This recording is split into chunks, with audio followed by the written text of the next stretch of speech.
Hello, ladies and gentlemen, boys and girls, and welcome to another episode of Wild and Live. You are tuned in with me, your host, Patrick Aryee. Hope you're all doing well.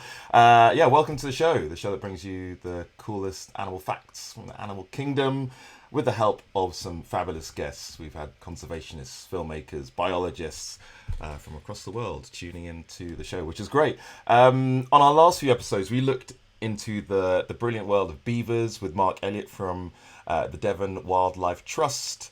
We also got to speak to Natalie Rance from the Isles of Scilly. She was telling us all about grey seals, and we're also on our last episode of last week, which is on Friday, we were talking to Stuart Edmonds. He was instrumental in discovering the first population of pine martens in England for over 100 years. So yeah, great to talk to him about pine martens. If you want to find out more about any one of those animals, head over to the video list once we're done with this episode and take a look. Of course, don't forget to like, share and subscribe. But let's get to it. On today's episode, we're joined by an ecologist with an adventurous streak. Her passion lies in communicating to people of all ages of how utterly amazing and fascinating the natural world is. In particular, the freshwater habitats and the alien beings that lurk beneath is what she's most crazy about. Bryony Carter, are you wild and live? I am 100% wild and alive. Great to have you on the show today. Thank you so much for joining us. Before we kind of get into some of these alien beings that we're going to be talking about, can you tell us a little bit about yourself and what you do? Absolutely, yes. So I've worked in the conservation sector now for over 10 years, which is crazy because it feels like 5 minutes ago. And I work for the Wildlife Trust, which is a conservation charity here in the UK. And my role is, I told you this, didn't I, was a natural childhood manager, which sounds like some sort of birthing doula. It's not. It's all about engaging the next generation. When I was younger, I just loved anything wildlife related, and I just always think the natural world has so many exciting stories, and I just love telling those stories to children. Every age. I don't think there's any. You can't put an age limit on it, can you? So from 0 to 24, that's what I love to do, is just communicate everything and anything about the natural world, and that's what I do most of the time. And in your spare time, you also like hiking. Like you said, you've got this adventurous streak. You like to get out there. Yeah. So so basically that came about because I spent most of my career telling people to get outside and enjoy the benefits of the natural world and doing bushcraft and all of that. And then I realised I wasn't actually following my own advice, and I wouldn't be, like, at the weekends, I wasn't getting out and I wasn't exploring. So I was like, this needs to change. So I set myself a really little challenge of climbing every single mountain in the UK, of which there are. Just a little challenge. Just a little challenge. Yeah. And I started that 5 years ago, bearing in mind I actually have never climbed a mountain in my life, over 300-400 metres. And I just thought, okay, well, let's do this then. And with some help, people start me off, got going, and now I am, I'm on 235. Would have been a lot more if this thing hadn't happened. I won't say it. That's a lot of mountain climbing, a lot of hiking. It sounds like you really do enjoy getting out outside, and we can talk. We'll maybe touch on that just to end the show. But one of the things that you do enjoy and that you love is pond dipping, getting into this mysterious watery world, which many of us probably wouldn't think twice about. Pond, water, cool. What do you think of when you think about the animals that live in a pond? We had this conversation earlier that most people would probably say frog spawn, and that's probably about it. So why don't you tell us about why pond dipping is such a fascinating activity and about the animals that live in that habitat? I'm just excited you saying, go on, tell us, because I'm like, I so want to tell you. I just firstly, I like an underdog, and I sometimes think the freshwater environment is the underdog. People get really impassioned about trees being cut down and things like that, and that, they should do. But the freshwater environment is so important to us, and it's so important for climate change, flooding issues, you name it. Also, water is a vital thing for everyone. And I think it's a case of a lot of the time people, what they don't see, they don't understand and appreciate. And to this day, I have pond dipped, stream dipped thousands of times, and I still get excited when we pull out something really cool and unusual that I can tell kids about. What would you say is really cool or unusual? What would be at the top of your hit list? What, as in a specific species? Yeah. Oh, that's like, I don't know. I've got so many. Okay, so One of them. Okay, one of them. I love dragonfly nymphs. I think baby dragonflies, basically, are awesome. They spend like most of their life in the water, so 1 to 2 years in the water, and then they emerge. How they emerge is cool. So when they are ready to become an adult dragonfly, they start to go towards the edge of the surface and they breathe a little bit of air, just get used to it, get used to their surroundings, and then they climb out onto a leaf or something like that. And then instead of like a butterfly that cracks out of a pupae, they don't have a pupae stage. They flush fluid to various parts of their body, like their thorax and their head, so that with such force that they can break out of like a cast around them, sort of their cast, and they break out the body. So imagine like the scene from Alien. Or is it Alien? I can't remember. But basically, if you watch it, just YouTube it happening, the emerging dragonfly, and it breaks out of its body like that, and then it's just all dangling and delicate. It's called an Xavier. That's what you call the leftover cast, and it's perfectly preserved. It looks like two species are there, and they're not. I've got some images here. I'm just going to see if we've got the right ones. To have a look. I think yes, here we go. We've got some of these dragonfly nymphs, I believe. Yeah. And very, very cool looking creatures. If you see one, it's like, whoa, they're about, so sort of between 3 to, I've seen one as big as sort of 10 centimetres, and they look pretty ferocious, and they can eat a lot, if they were full size, which dragonflies used to be. So. And so before we get onto that, what type of foods do the dragonfly nymphs feed on? So they feed on, just any sort of other freshwater invertebrate. They can feed on sort of tadpoles, that sort of thing. Also, they're cannibals. Yeah, they will eat each other. Yeah, definitely. They have like an extendable jaw, so they can open their sort of basically can break it open, and then they shoot out. They shoot their jaw out to kill their prey instantly. They've got like a 95% success rate on their prey to catch ratio, which is impressive. Yeah. If you think about like a lion being able to do that, which it can't, they're a successful predator, both in flight and in water. Yeah, that's incredible because to have such a high capture rate for its prey. When we think of like an animal, let's say a cheetah, a big cat has a success rate of 50%. So yeah, really impressive. I love the description, just like the movie Aliens, of it having a jaw that can clasp open and shoots out to capture its prey, bursting out of its body. And then eventually it turns into they turn into dragonflies. Which are beautiful animals, but potentially not so much if we were to go back a few million years. Yes, so they are one of our oldest insects. So 300 million years ago, they found 300 million-year-old fossils, and their wingspan is up to 2 feet. So you can imagine how big they were. So let's just say that again for everybody at home to really take that in. A wingspan of 2 feet for a dragonfly. Are they sure that they found the right fossils? Oh, I mean, I'm not a paleontologist, but I'm going to trust that they know what they're talking about. And I'm sure there's a lot of fossilized stuff that I've seen. I've looked at it and gone, oh yeah, I can see that will turn into a dolphin, like an ichthyosaur or something. So I'm going to trust that. Yeah. Yeah. I mean, I'm just showing there's a picture here of a dragonfly that you've sent us. Now imagine everybody at home, all of you kids wondering, I mean, it would be an interesting. It would be interesting if we could go back in time to see these creatures in that form. I mean, they look beautiful and impressive as they are, but to imagine one that has a wingspan of 2 feet is kind of mind blowing, actually. Well, the thing is, we're obsessed with dinosaurs, aren't we?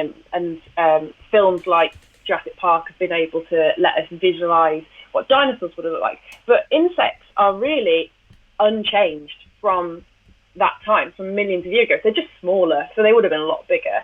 And so I think we have a perfect window into what the world was like millions of years ago through insects. And sometimes I think we need to just stop and look closer at them to just say these things have evolved and they are amazing. Like a dragonfly has 360,000 eye lenses, which means it pretty much has a 360 degree view of the world. Like I've got 2 lenses and I struggle at the best of times. Like it's mad. I just find that everything about them crazy. And they, when they're a nymph, sorry, I have to get this fact out there because it's one of my favourites. Go for it. They breathe through their bum hole. No way.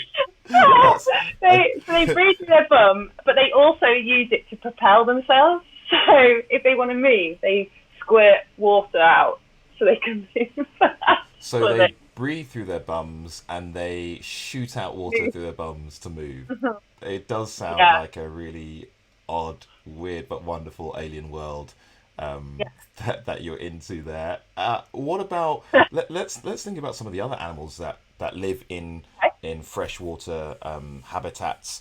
One of which I know is really sensitive to the conditions of water are caddisflies and caddisfly larvae. Can you tell us a little bit about that species and I know what makes them special for me, but what makes them so interesting to you? Yeah, there's not 2 types. There's 2 forms, we should say, that you can find them in. So the caseless caddisfly, you wouldn't think anything of. You would see it and go, okay, that's a freshwater invert. But really what makes them unique is the cased form.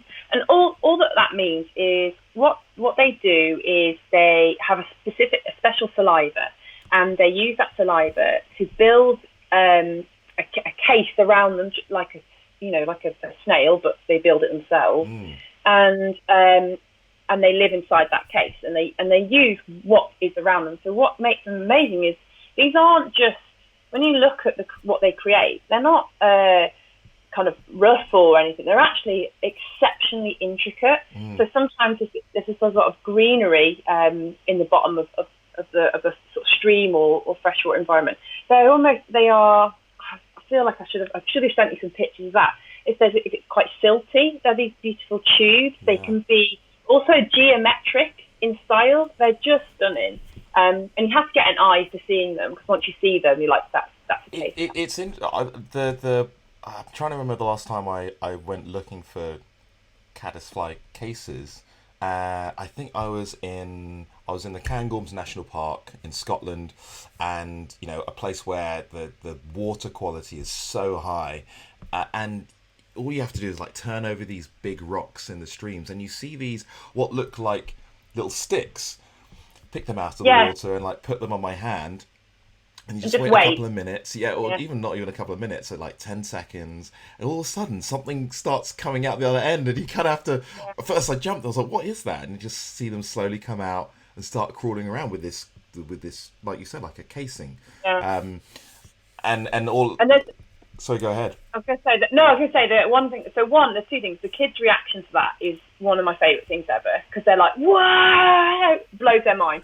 The second thing is that it's like, I say saliva, it's more like a silk actually, so it's a secretion from glands.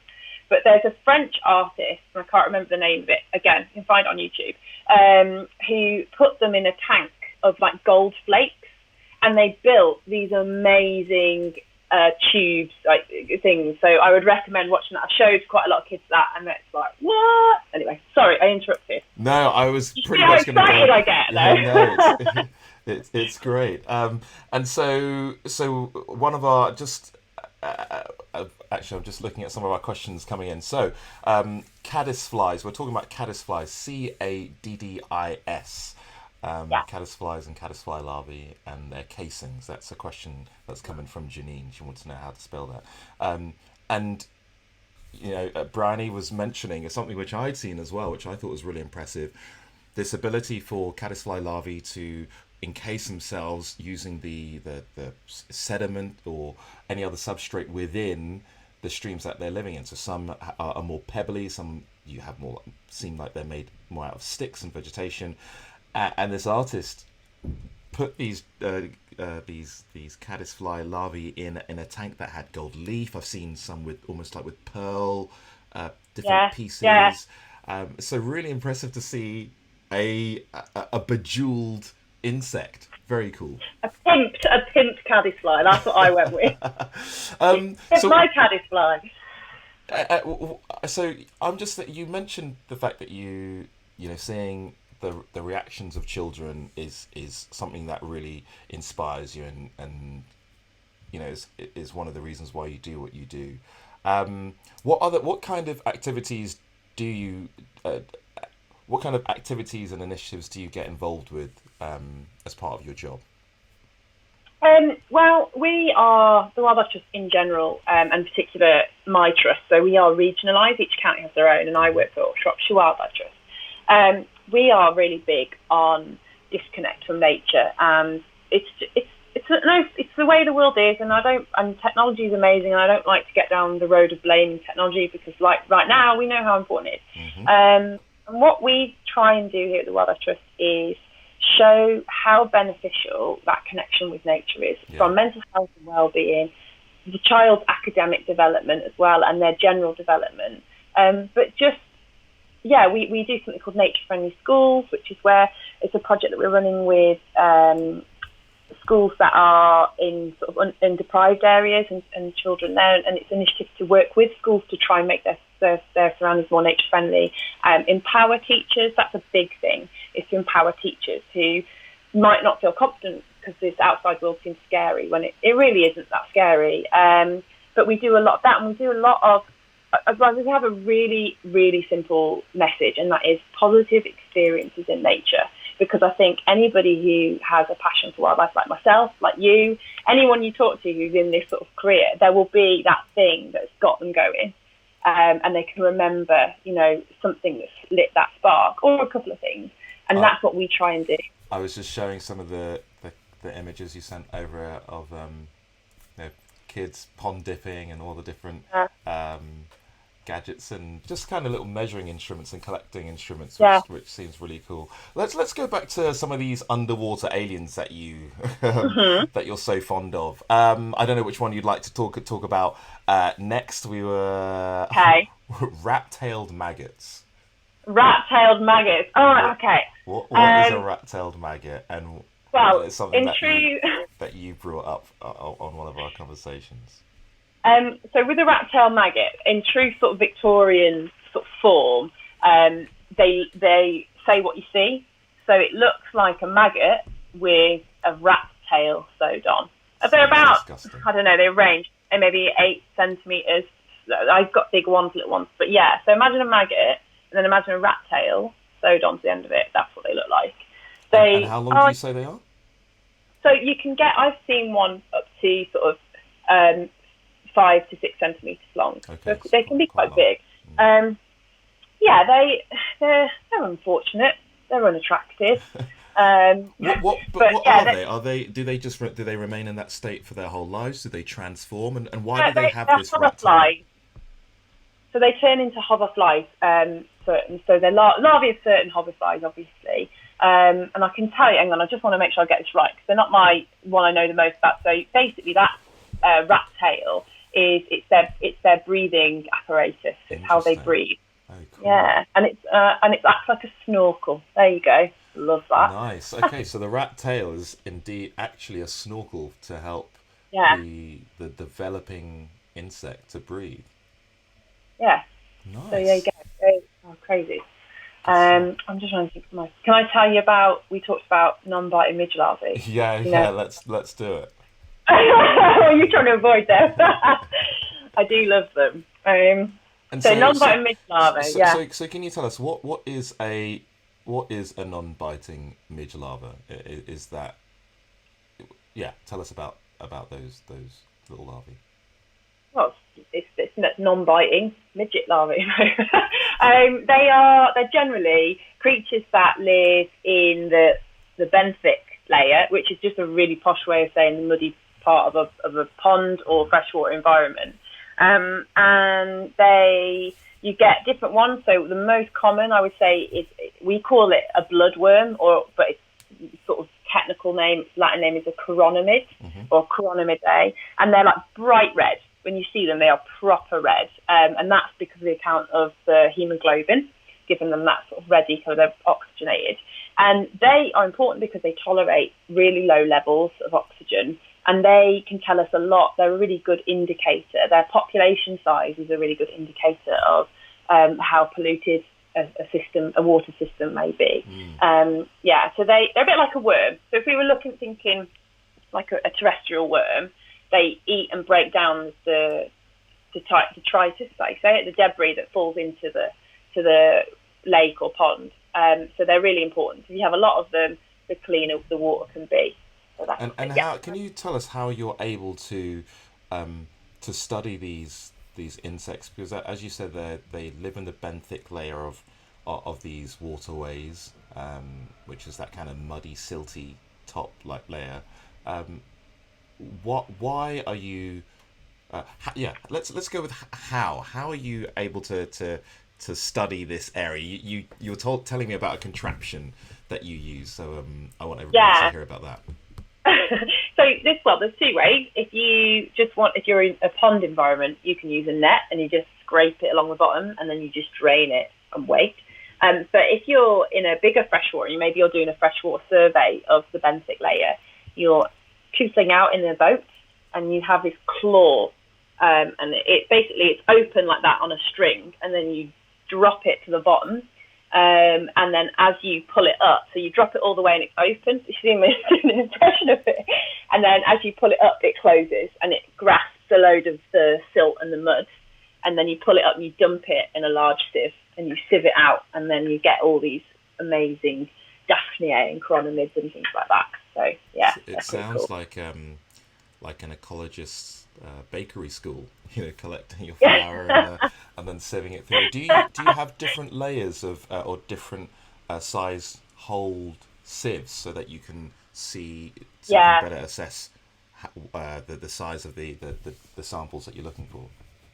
Absolutely. Generally, you want to go for a fine sieve. It's very similar to like when you pan for gold.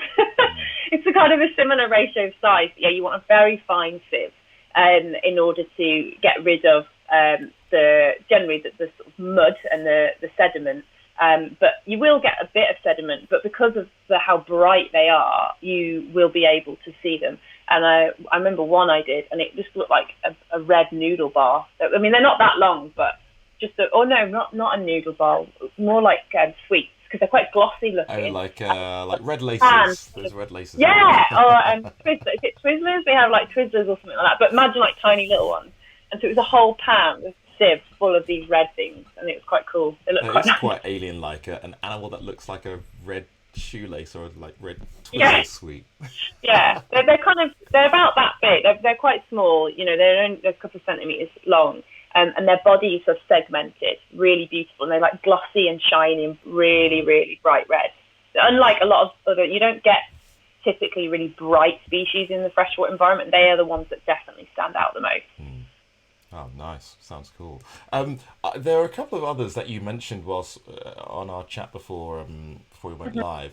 Let's see. We've spoken about the rat-tailed maggot, non-biting midge larvae. There are a couple of others. Stony nymphs. Oh, so mayfly nymphs, stonefly nymphs. Mayfly nymphs, black. Oh gosh, I can't even read my own writing now. Benthic inverts. Water scorpions. Ooh, that's a cool water scorpions. Yeah, water scorpions. So water scorpions. If you find a water scorpion, there's no way you cannot tell what that is, because water scorpions look exactly like a scorpion, and they've got the abdomen. They don't have a stinger at the back, but they've got those pincers at the front that is very typically sort of the shape of what you'd expect a water scorpion to look like. So yeah, they're amazing. And do they have a stinger just like the scorpions on land? No, not at all. They've got like long, slender proboscis and that sort of thing, but no, they don't have a stinger at all. And what They kind of just makes? look like. Sorry, go ahead.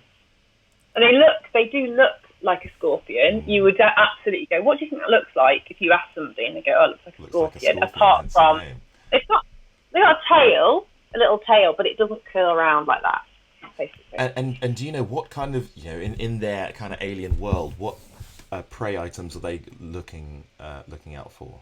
What do they eat? I mean, they can eat, again, I feel sorry for tadpoles. Tadpoles obviously are the main source of food for quite a lot of freshwater inverts. But yeah, they love tadpoles and even small fish. They will eat small fish as well. And that they use their little pincers to grab them and eat them. Cool, yeah, super alien sounding creatures that you're into. It's no wonder kids always get so excited because the sound of animals cracking. I don't find water scorpions. Yeah, I don't find water scorpions often, but when I do, the kids are like, "Whoa!" and then I lose it. I'm like, "Oh my god!" I get really excited. Lots of energy, lots of passion. It sounds great. I would like to talk about the thing that allows some of these alien sounding creatures that we've been speaking about allows them to thrive and survive, and we touched on that earlier in our conversation, which is water quality. You were telling me about a study that you were looking at in 3 different bodies of water. I think you were in Rossburn, Tatton Park, and in Ellesmere. Is that correct? Was that you doing that research? But yeah, that was my dissertation actually at university. Can you explain for those of us that might not have a thesis or a university degree in biology, conservation, ecology, what were you doing and what were the things that you found out? Okay, so water quality, as I said when we sort of started chatting, is really important. It's important for humans, because it's important for our water bills. The less we have to clean up water, the cheaper it is. Yeah. And 80% of our freshwater ponds and environments are in a bad state, which isn't great. There's a posh word basically for polluted water course or freshwater environment, and that's called eutrophic or eutrophic. There's out for debate on how you say it. And that just means a real build-up of nitrates or in the water. Well, not just nitrates, but pollutants in the water. And I was looking at 3 freshwater bodies in the same area. So we call the Shropshire Cheshire Plain. Yep. So it's like a glacial thing. And they all had different circumstances to their environment. So you had Rossburn, which is a body of water owned by Natural England on the outskirts of Manchester, on the flight path to Manchester Airport. And then you've got Tattonmere, which is just literally down the road, famous for its flower show and everything. And it's like an estate with deer and very posh and everything, lots of fountains. And then finally Ellesmere, which is here in Shropshire, which is a glacial lake. Oh, I got that wrong. I'm sorry if I got that wrong. You might have to fact check me on that. It's something. It's a leisure lake. Something. I'm not a geologist. It's a leisure lake, so it's got boating and people swim in it, and it's got, it's primarily so going you've got back. these 3 different bodies of water, all used for different things, and what were you trying to look at in each one of them? So each one has a varying level of polluted state, and we talked about the sort of surveying for benthic invertebrates, and the population size of and how they're dispersed within that environment tell you a lot about the eutrophic state or the state of that freshwater environment. And I was comparing them.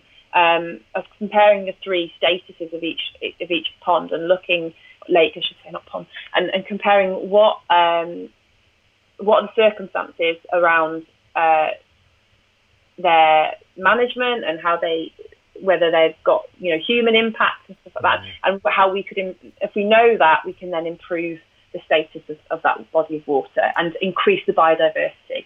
And is that where these underwater aliens, is that where they kind of come in, these inverts, by doing some of the studies that you were talking about, by collecting these samples of the benthic layer of these waterways, these ponds or Yeah. lakes, you can then use the population spread or finding out which of those inverts are living there, and then that can tell you a bit more about the state of that body of water. Yeah, and freshwater inverts, I mean, I might get told off for this, but I don't care, I'm going to say it anyway. The freshwater inverts, in my mind, are one of the easiest indicators of how well a system is doing in a really quick way, and also something that children can understand. I call it a bit like bug bingo. So each animal has a tolerance, right? And that tolerance for oxygen level has a score. So chironomids, they get a low score because they can live anywhere. They're not fussy.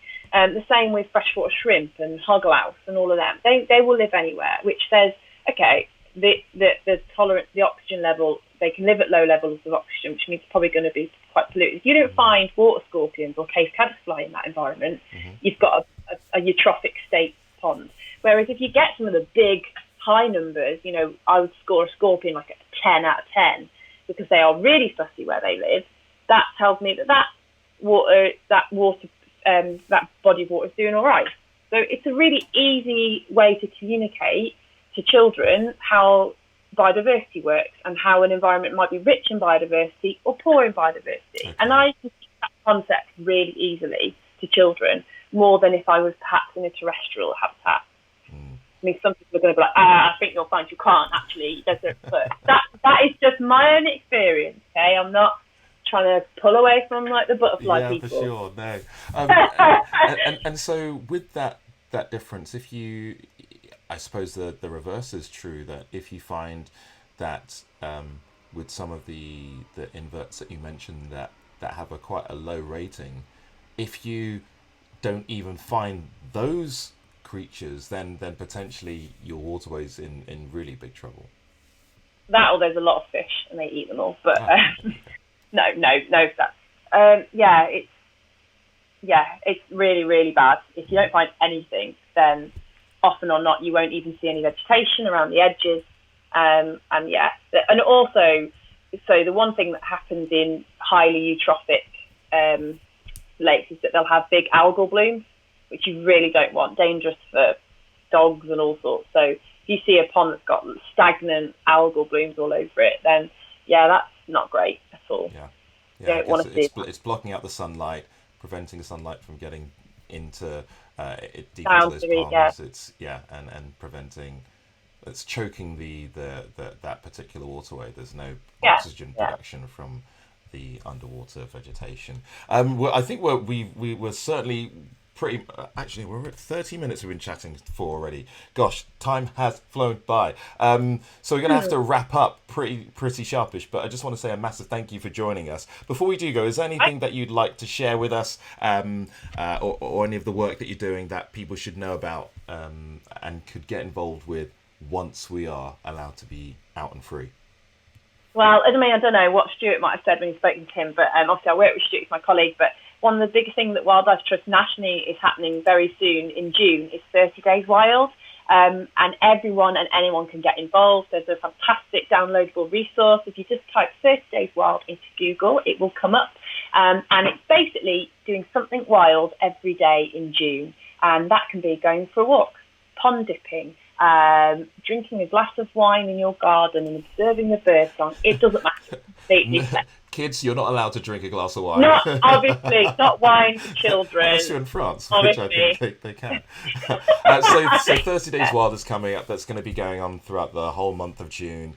So everybody get ready to be a part of it. I suppose it's going to be a really nice way for everybody to get engaged and feel good about getting out into the great outdoors, being part and one with nature. So I'm going to say a massive thank you so much for joining us and sharing your passion with us. Okay. I can't believe time's flown by. We're on 35 minutes. But yes, everybody, this was a Bryony from the I can't remember which wildlife trust you're from now. Shropshire Wildlife. Same as Stuart from Shropshire Wildlife Trust, telling us all about her love of alien looking invertebrates. Bryony, thank you so much for joining us, and we'll catch up again later. Thank you so much. Cheers. Brilliant. Bye. Awesome. Take care. So that was Bryony from the Shropshire Wildlife Trust. Yes, we are done and dusted today. I didn't even realise how quickly time was going by. Please keep an eye out on the video list. We've got a couple more videos. Let's have a look. Janine says, great to hear such enthusiasm. Thank you both. Thanks for tuning in, Janine. Yes, so take a look at the video list. We've got a couple of more guests that are going to be joining us. Hopefully we're going to be keeping this going for another few weeks left, because I think we need it. I think we need a little ray of sunshine to help us throughout our days. That's it for now. Please keep an eye on the video list, like I said, and make sure you subscribe, share, and drop a comment below. Let us know how we're doing on these shows and what you'd like to see next. Until Wednesday, I will see all of you next time. Thank you once again for watching. Take care. Bye.